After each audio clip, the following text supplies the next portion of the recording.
Due to the unparalleled success of the Trento Vision Show, you now have an amazing opportunity to advertise on the Trento Vision Show. If you want more information about this excellent opportunity for your business, please contact Tom Trento at 561-319-5533, or you can email him, tom@trentovision.tv.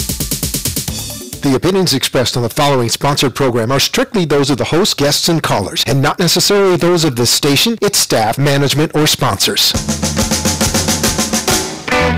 Welcome to Trento Vision, where bad ideas get pulverized and the truth will set you free.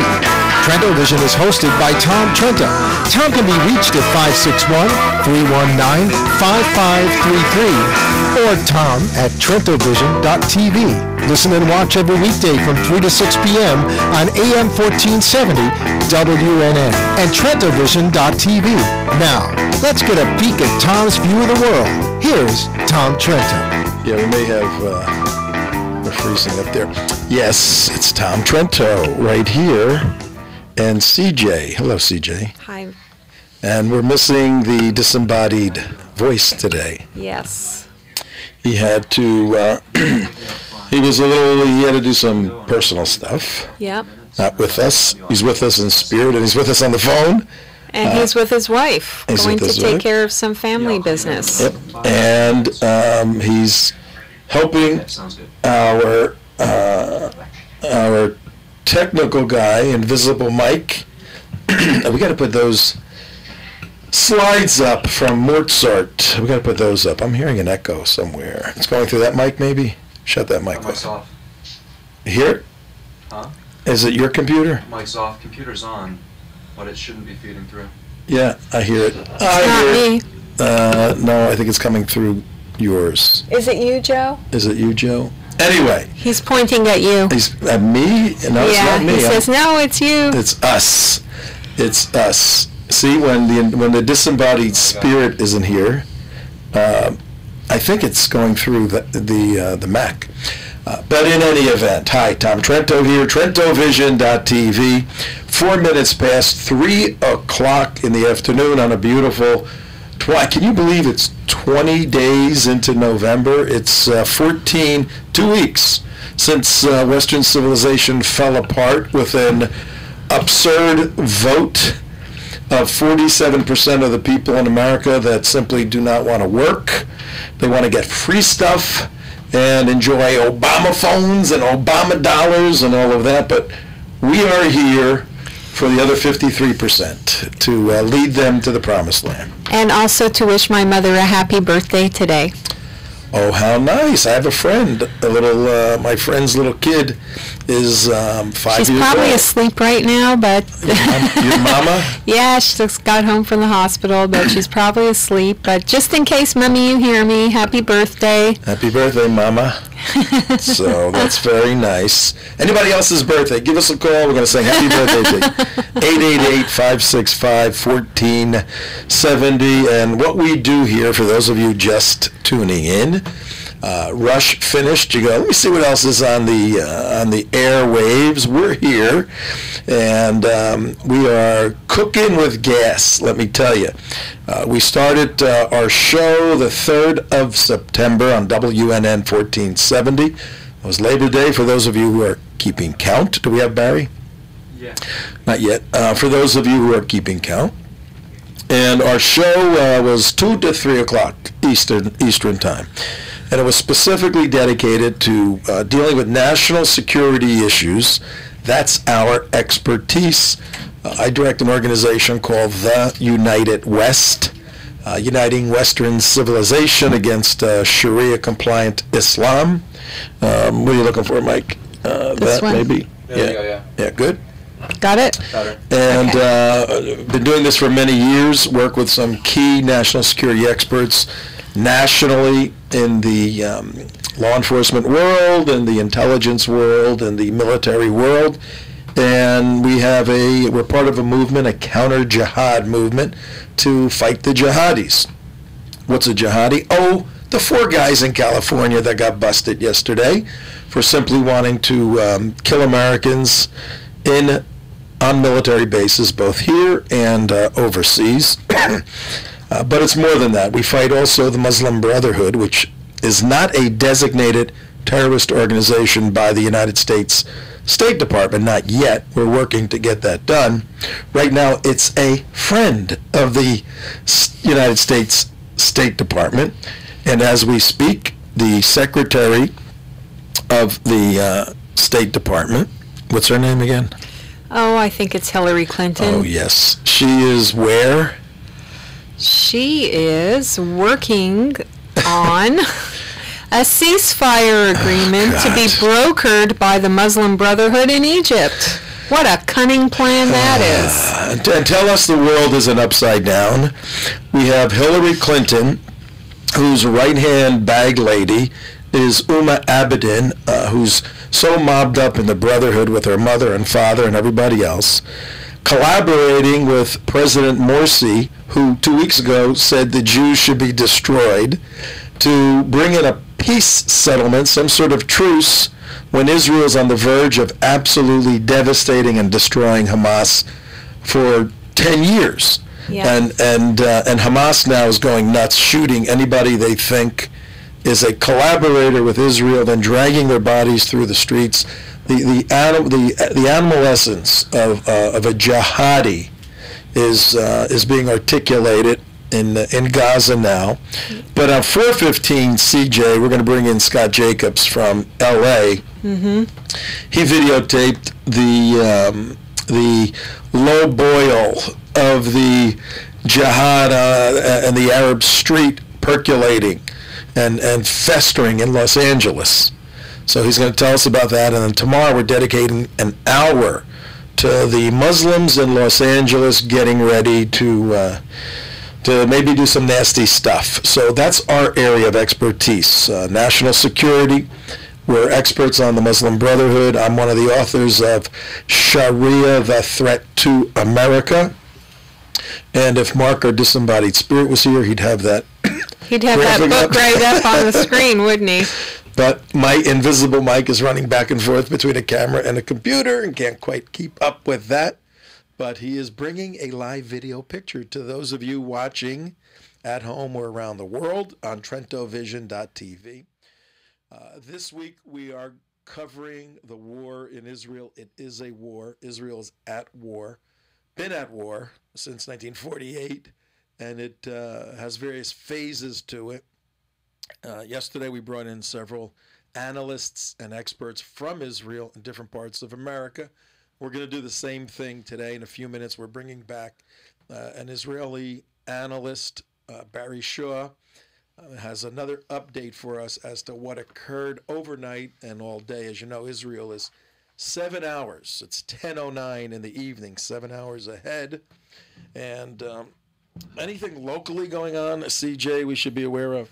Yes, actually. For those of you who are following the Allen West, Patrick Murray campaign in District 18 of Florida, Allen West has decided to take no further action to contest this election. So even though all the votes were not counted, and the supervisor of elections in St. Lucie County decided to certify the election anyway, Allen West said, let me see. While there are certainly still inaccuracies in the results, and the actions of the St. Lucie County and Palm Beach County supervisors of elections rightly raise questions in my mind and for many voters, after much analysis and this past weekend's recount in St. Lucie County, our legal team does not believe there are enough overcounted, undercounted, or fraudulent votes to change the outcome of the election. So he is conceding, and hopefully it's a big loss for the Congress. I think he's a strong voice in the United States Congress, but I have absolutely no doubt that he is a strong voice for the rest of America, and will continue to fight for the values that we talk about on this show every single day. And so I hope we get to hear a lot more about Alan West, and I hope he takes crusade wider and longer in the United States and the rest of the world. So I wish him and his family all the best, and I thank all the people who worked so hard for his campaign and to make sure that there was a fair and accurate vote taken in District 18 in the state of Florida. And don't give up the fight. You need to keep your eyes on these supervisors of elections starting now and make sure that in 2014 that none of these shenanigans are going on. And that's all I have to say about that. And what we're going to do, no, you're on that. You guys have to share that one. Yeah, we're sharing. What we're going to do. Sharing is caring. Hi, how are you? Good, and I just want to say a little thing about former Congressman Alan West. I am sure that he is going to take this defeat and turn it into a victory somehow. So I'm confident that he is going to do even greater things as a result of this. And I can say no one has a greater love of America and a care for America that we have than Alan West. And that's coming from Mark. Say hello, Mark. Mark Lang fan, who just walked in with all his maps and paraphernalia. What we have to do is just, are you monitoring the shot? Yeah, move Mark into a position so that people can see all three of us. Okay. So you got to just move back a little bit. There's a little delay, so it'll take place a little later. I think I can approximate. And the mics are good. If you project right toward the mic, they'll pick it up fine. Are we cozy now? There we go. What spunky footwear you have on. Yes. We just were joined for those of you. You gave me away. No, it doesn't show. For those of you just tuning in or listening in your automobile, at 13 minutes past the hour. Mark, put that over by you. That's for you. We were just joined by our good friend Mark Langfan, Langfan, marklangfan.com, right? marklangfan.com. Mark's an attorney by day and an Israeli analyst, an analyst on Israel and the war theater there, and a map man. He produces these maps. He's the map man. He's amazing. That take a lot of the complex theories and ideas about Israel and green lines, blue lines, red lines, this, that, the other thing, and graphically portrays them in such a way that you go, oh my God, if that's the situation, then of course Israel needs to do ABC. Well, Mark's with us for the next 3 hours, right? You're hanging with us? I'm hanging, Excellent, babe. Okay. And does he know the rule?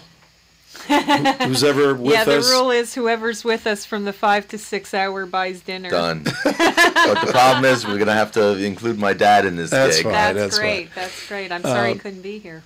In any event, we're covering the war in Israel. We're covering it in a unique way. We're going into Israel, bringing experts in to give us eyewitness accounts, first-person experiences. I hear one of them in Israel cranking around. Barry, we'll get to you in about a minute.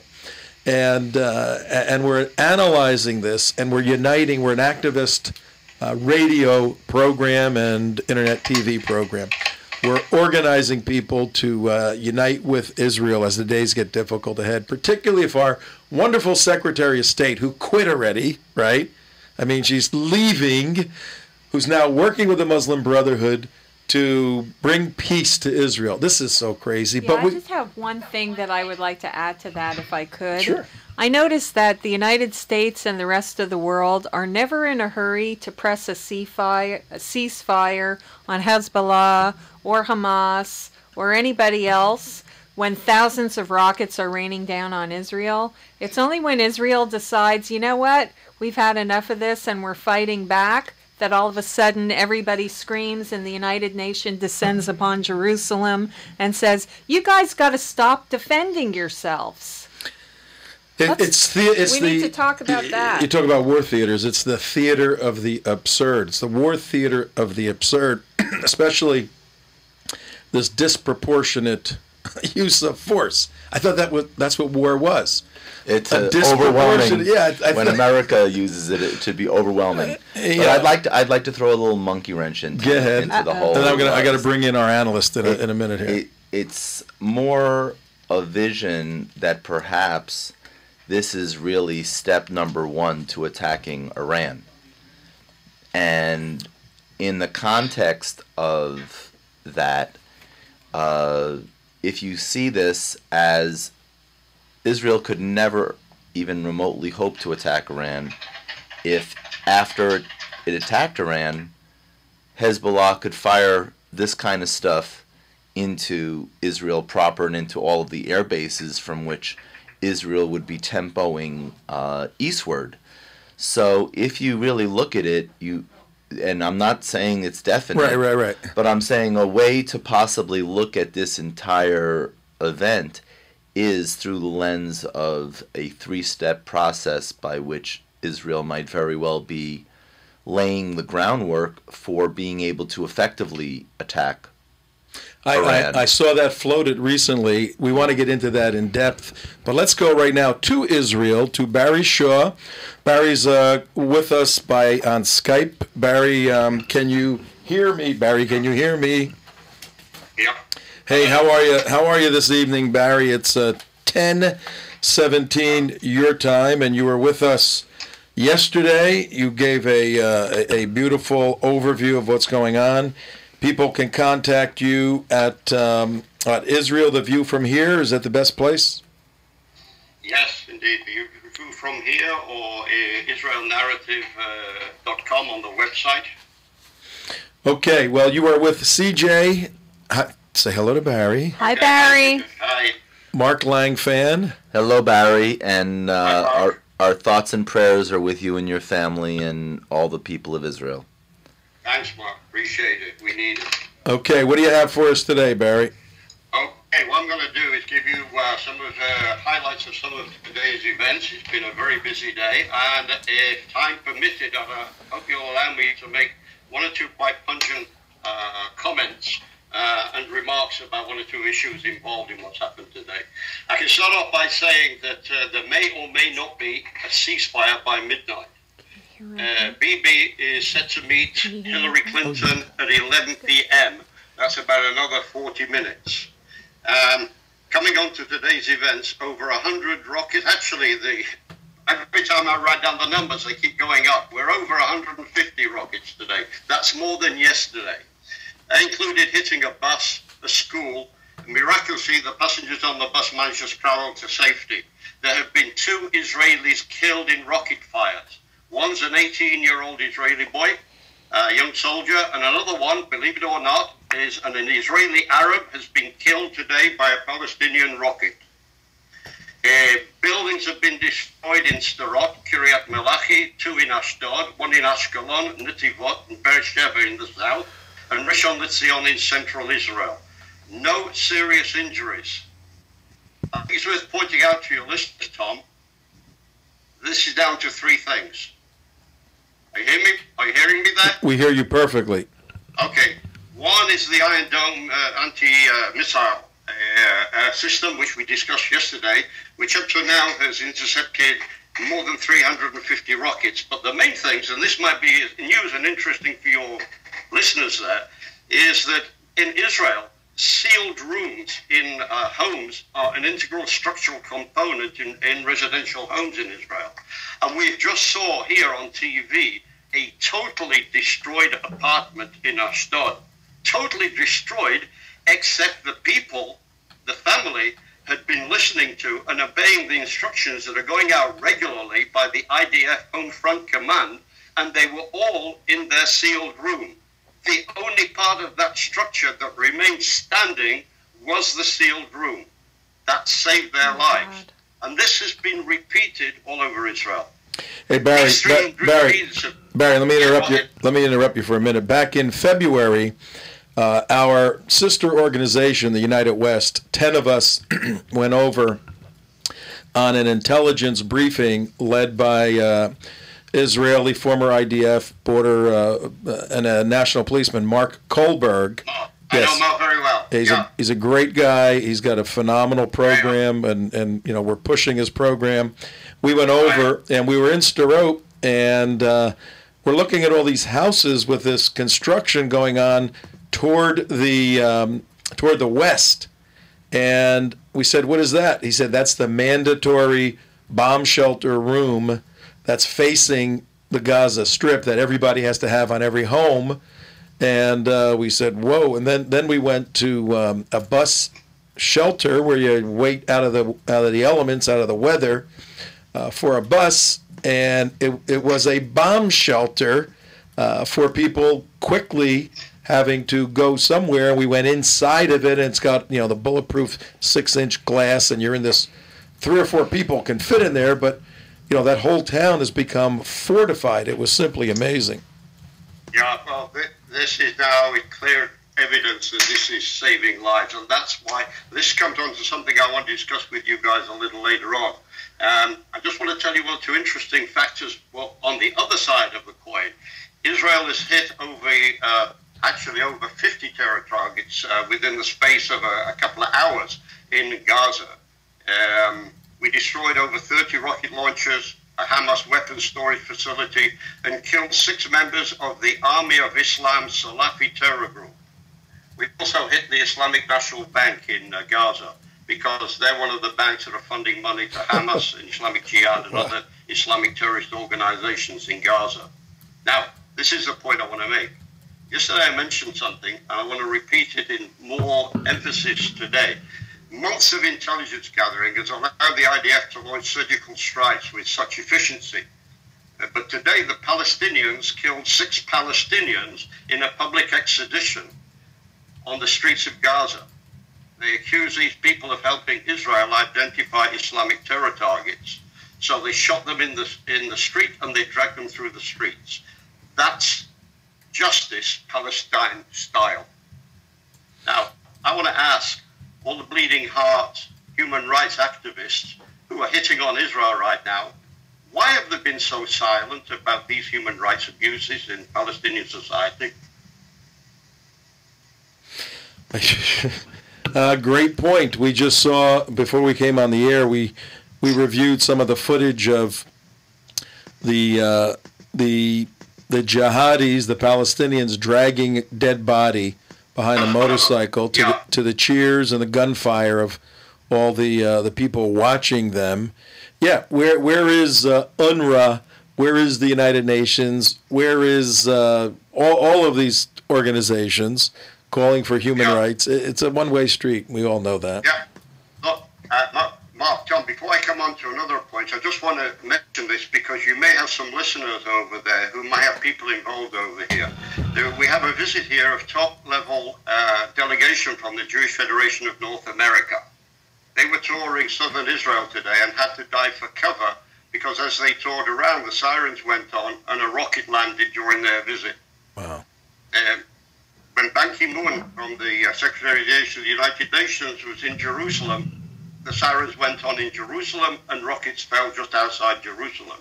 So all these groups and all these VIP individuals are getting a taste of what it looks like and feels like to be under Palestinian rocket fire. Hey, it's, hang on, Barry. It's 25 minutes after 3 o'clock here in Boca Raton, Florida. And you are on TrentoVision.tv if you're watching this on the computer or your iPhone. And you are on the radio, WNN 1470, broadcasting out of Boca Raton, going essentially from North Miami just about to Orlando. We have a very big signal of about 5 million people within the sound of our voice, about 500,000 Jewish people, large Jewish audience listening and very, very concerned. More people tuning in every day as they find out that we're covering the war. We're talking to an Israeli analyst and specialist on national security issues, Barry Shaw. You can go to Barry's website at The View. No, let's see. Or you go to israelnarrative.com. Israelnarrative.com. Israelnarrative.com. Barry is keeping everyone up to date. We have him on every day to do an update. And if you'd like to talk to Barry, he's in Israel right now. We got a perfect audio signal, perfect video signal. Give us a call at 888-565-1470. Barry, we also heard today that When we were there back in February on our tour with Mark Kohlberg, he took us to Mike's bar, the scene of Mike's Place in Tel Aviv. Yeah, Mike's Place, the scene of a suicide bombing. Yeah. And there were 10 of us, and a couple of guys are outside smoking cigarettes, and start talking to some of the young, freshly clean-cut, military-type looking guys right next door in this weird kind of building. And we said, what's going on over there? And then they said, I know what you mean. Tell your listeners. Okay, go ahead. We said, what is that? You know what is next door to Mike's Place, Mark? Yeah. The U.S. Embassy is right next door to Mike's Place. So we start talking to the guards that were there, and we heard there was an incident today. What happened today there, Barry? I didn't know there was anything at the U.S. Embassy. It may have been a demonstration. Oh, no, you didn't hear this? Left-wing students or maybe No. some of the local Arabs. I don't know, but I haven't picked up on that one. Yeah, no, what happened, the little bits and pieces we got here. Did you hear about this, Mark? Yeah, I read that there was some kind of stabbing. There was an attack. But it wasn't clear who. They said it might have been an Israeli. I don't know what they were saying. It was an Israeli with an axe and a knife. He attacked a guard, cut the guard. The guard was able to pull a gun. They were able to subdue him. And they said it was a personal attack. Had nothing to do with what's going on. So you need to snoop around there a little bit, Barry. That doesn't pass the smell test, believe me. I put that down as an isolated, deranged incident. Yes, could be. Domestic violence. But can I come on to something which may appeal to you guys? Sure. We mentioned about Hillary Clinton is due in just about half an hour to have a meeting with our Prime Minister. Now, I want to raise a couple of issues here. President Obama has said, and he's been backed by people like William Hague, the British Foreign Minister, that if Israel risks losing sympathy if it embarks on a ground offensive in Gaza. Have you heard that? Yes, we have heard that. Yes. Well, let me tell you what a lady told me today. I happened to meet a lady today, and I was reminded by this lady who happens to be a daughter of a Buchenwald concentration camp survivor in 1945. He was liberated, actually, by a ground offensive by you guys in America in World War II, where air attacks couldn't do the job. So there seems to be sympathy for the Jews as victims, but not as victors in conflict. They don't allow us to win. But when people say, we'd be wrong, we would lose sympathy if we go on a ground offensive against Islamic terror in Gaza, suddenly we lose the world's sympathy. Explain that one to me. Hey, Mark, your thoughts on that? Well, I think the real problem is, what do you do once you've occupied the Gaza Strip? The real problem was leaving in the first place, because you had all these generals saying, oh, one illegal handgun, if they look at us cross-eyed, we'll reinvade. Well, what happened was they got one handgun, they got two handguns, they got 1,000 M16s, they got now God only knows how many thousand Grad rockets, advanced Grad, you name it, and we didn't reinvade. And the problem now is reinvading, in that taking it might not be a problem, but once you've taken it, you really have a very horrific pill that you're going to have to swallow. The real message here. Can I come in here? Yep. Go ahead. Because I know this argument. The thing is that the whole system hasn't been thought through to its logical conclusion. There is absolutely no way that Israel was to go into Gaza and retake it and stay there. Exactly. Right? The whole system is going into Gaza is to what I call drain the swamp of all the Islamic terror, the leaders, and their weaponry. Not to stay there, but clean the swamp. Oh, no, I'm not. And then, hang on. Allow, this may surprise you, the Palestinian Authority to come and take over with the support of the Americans and the EU. Let me put it this way. We hear all the time that the status quo is unsustainable. How the Arab Spring, how it's wrong for these dictatorships, nasty murdering dictatorships to take over, how wonderful it is that the Arabs and the people, with the help of the outside world, the international community, to remove these nasty people, right? Terror organization, and this should be my message if I was Bibi to Hillary Clinton tonight in half an hour's time.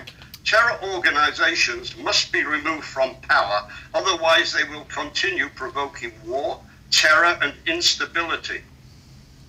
As the West rules out this as an option, it condemns us, Israel, to periodic conflicts like the one that's going on right now. So what is the lesson for America and the West?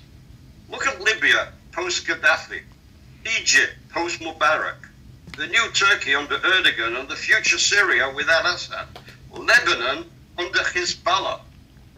The lesson is that terrorist radical regimes should be removed from power, just like these dictators. That's what we've got in Gaza. They should not be helped into power by the West. They should not be appeased by a ton of money and a lot of sweet talk. Unfortunately, this is a lesson that the Obama administration and Europe doesn't understand. So it's not just a question of the IDF going into Gaza and staying there. It's going into Gaza, cleaning out the swamp, and then bringing in the Palestinian Authority. They're supposed to be the main authority for the Palestinians, and let them rule Gaza. We certainly don't want it. Isn't that a more sensible conclusion?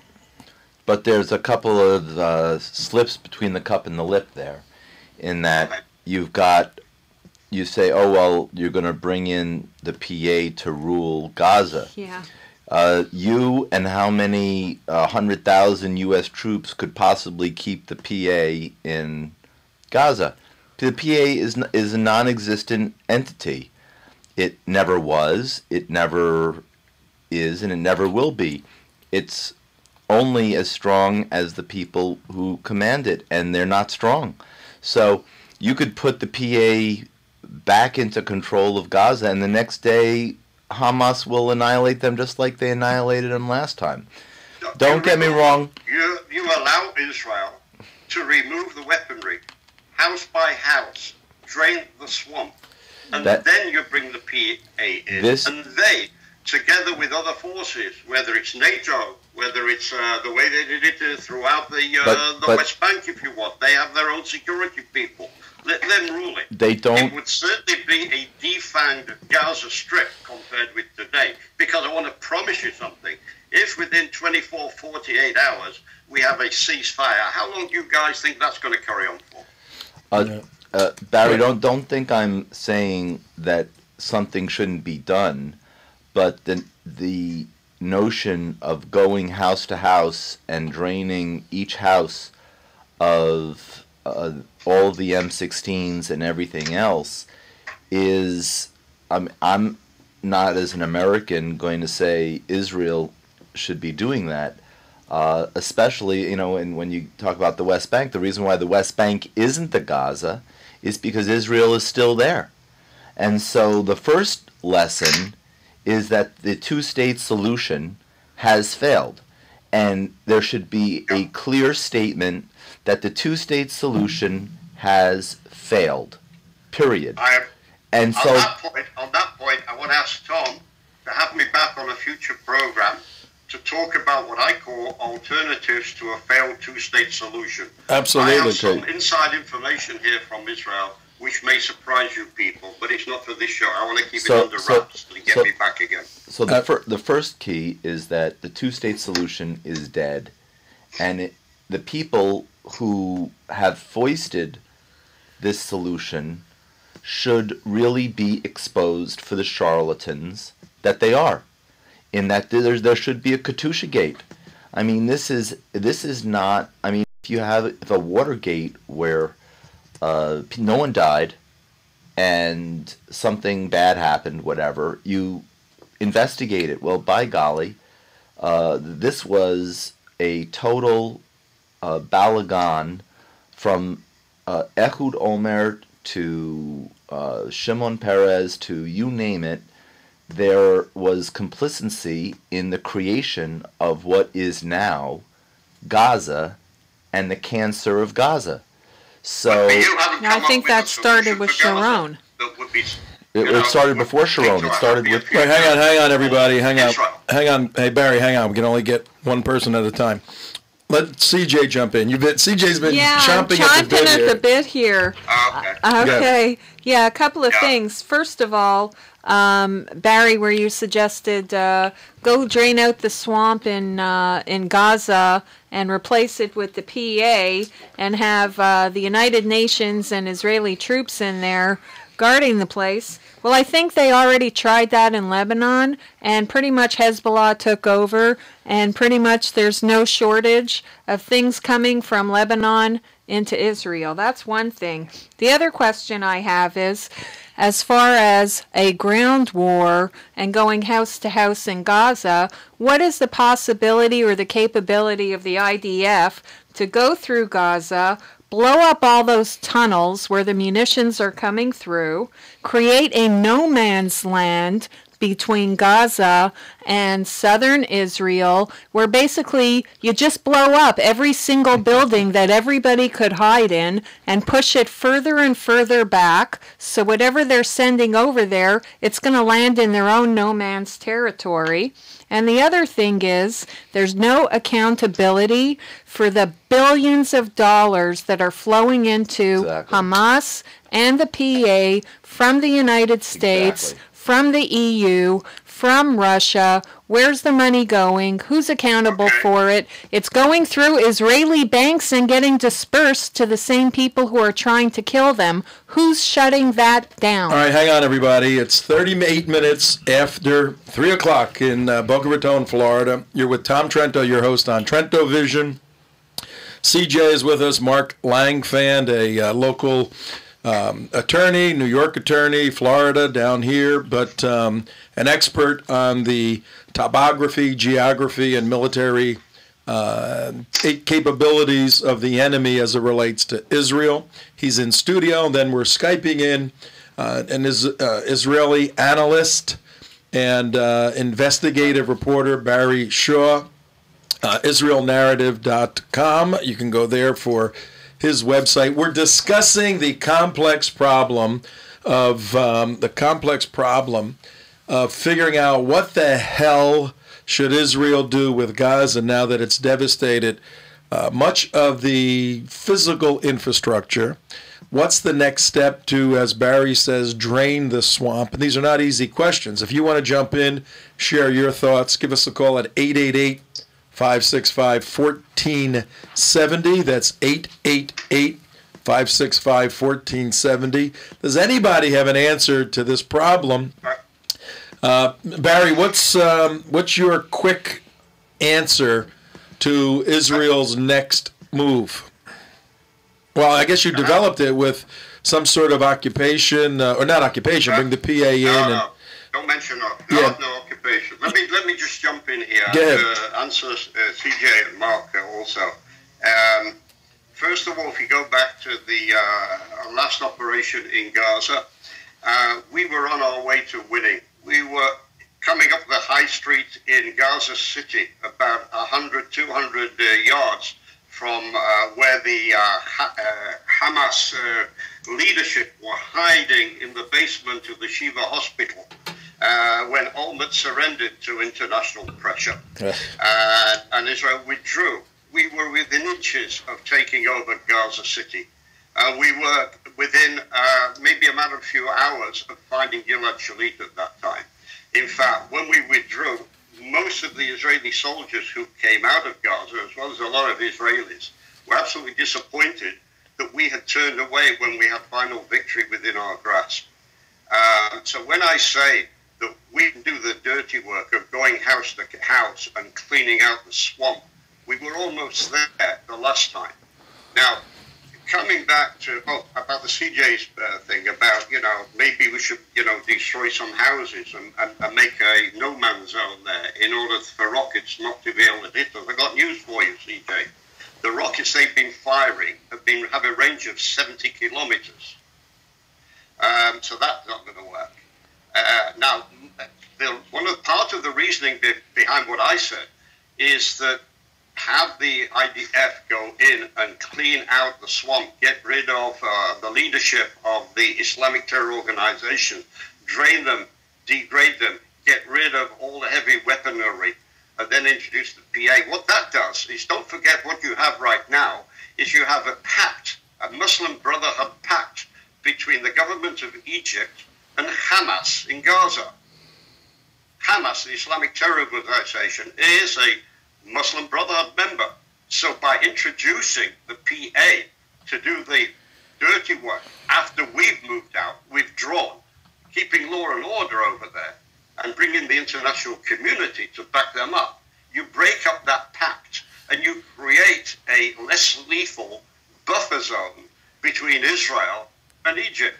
You keep saying you're going to introduce the PA, or Israel's going to introduce the PA to do Israel's dirty work. Yeah. And as much as I would like to say that slips off the lips, Call them the local police force if you want. you could call them the Gaza local, Strip. whatever you want to call them. At the end of the day, they are going to be murdered. And you're going to be back to exactly... All right, Mark, what do you suggest, Mark? That's their business, Mark. That's their business, not ours. They control law and order with an iron fist there to keep their people and their terrorist brothers under control. Fine. Let them kill themselves. You think we're worried about who's killing who in Syria? It's when they turn the weapons on us that we have to worry.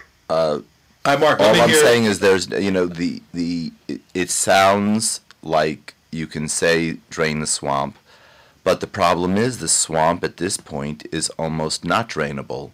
And I'm not saying you shouldn't do some type of... Negatively. Listen, We almost did it in the past. We'll do it this time. Listen, I beg to differ that taking control of the main artery in Gaza, even if you had achieved victory that day, that you could have, quote unquote, drained the swamp. All right, Mark, let me ask you this, because this is the real question. There's 1.7 million people, is that the latest number, populating the Gaza? How many anti-Israeli, anti-West, pro-Islam, pro-Sharia adults are there in that 1.7 million? If you go in and take out the Hamas, right? However you do that, are the people then going to, like in when France was liberated, wave American flags and Israeli flags and say, "All right, finally"? Or is the population part of the problem, Mark? I think the population is the problem. I think CJ hit on something very important, which is the money. We, American citizens, give hundreds of millions of dollars, if not billions of dollars, through various aid organizations to the Gaza Strip, and we do not demand any accountability. There's no accountability. Matter of fact, there is empowerment of Hamas. All of these various, when Israel gives electricity, they're giving electricity to Gaza and they're not getting any money back. What's happening? Hamas is benefiting. It had this entire charade of supporting Hamas financially has to stop.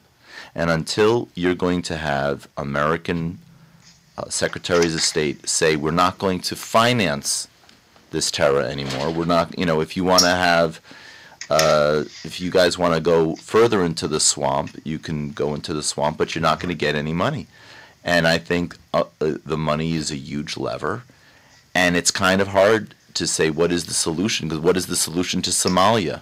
The problem is, in this case, Somalia is right in the southern part of Israel, where you've got a gazillion people, and they've only been made more horrible by Hamas in every way, both in their living and in their thinking. So it's not just that there's 1.7 million, there's 1.7 million that are being made more horrible, both intellectually through education that teaches them to murder Jews and to murder and to hate America. I mean, it's just absolutely crazy that you've got millions, hundreds of millions of dollars going to UNRWA and these things where they're taught and they're allowed to teach to hate America and Israelis. It's nuts. It's nuts. It's nuts. I got CJ. Quick comment. Yeah. Then we got a caller. Just one quick comment. Then back to Barry. One quick comment about your embrace of the international community being a part of this. The international community, historically and especially currently, has shown itself to be profoundly anti-Zionist, profoundly anti-Semitic, and frankly, if they wanted to move into my neighborhood to protect me, I would say, no way. Stay out of my way. I understand that, but you two guys, and Barry, if you can see the shot, are you monitoring the shot on TrentoVision.tv, Barry? No. Okay, if you opened a browser, you'd see I'm on one side of the table, and CJ and Mark are on the other side, and you are angelically floating right above us in a video window. The great and powerful eyes. But you have at least like a voice from above. Yes, you have put something. Always listen to the voice from above. You have put something on the table as at least a workable model. I mean, if I were in a strategic planning meeting, you threw that out, I'd say, okay, let's think it through. You two guys, Mark and CJ. Oh no, I'm not haven't saying. given me a solution yet. No, but hang on. Let me get Mark. We got a caller in. Mark, you're on the line. Yeah, Larry, his objective is to drain the swamp. What I'm saying is, I mean, when you drain the swamp, don't replace the alligators that you have in there with crocodiles. I mean, that's what you're doing by placing the Palestinian Authority in there, because the Palestinian Authority has, ideologically aligned itself with Hamas. I mean, it's like, okay, out with the bad, in with the worst. And it just doesn't seem like it makes any logical sense. But the problem is the ideology that's in these two areas. It's not people. It's the ideology of these people. It's the same thing. Crocodiles and alligators. Make your choice. Barry, were you able to hear that or no? No, sorry. All right, what he Can said. you give it to me? Yeah, very simply. It was a good analogy off of the swamp analogy. He said, if you want to drain the swamp of the alligators, why replace the alligators, the Hamas, with the PA, the crocodiles? What's the difference? What's the net gain on that? Because we don't look at the PA. They're certainly no friends of ours, that's for sure. But they're toothless crocodiles. See? So far as we're concerned. But they're also pretty strict in their own areas. And you can see this. Give you an example, even today. There's a lot of Arabs, Palestinians in the disputed territories under the PA control who wanted to demonstrate violently against what's going on between us and Gaza.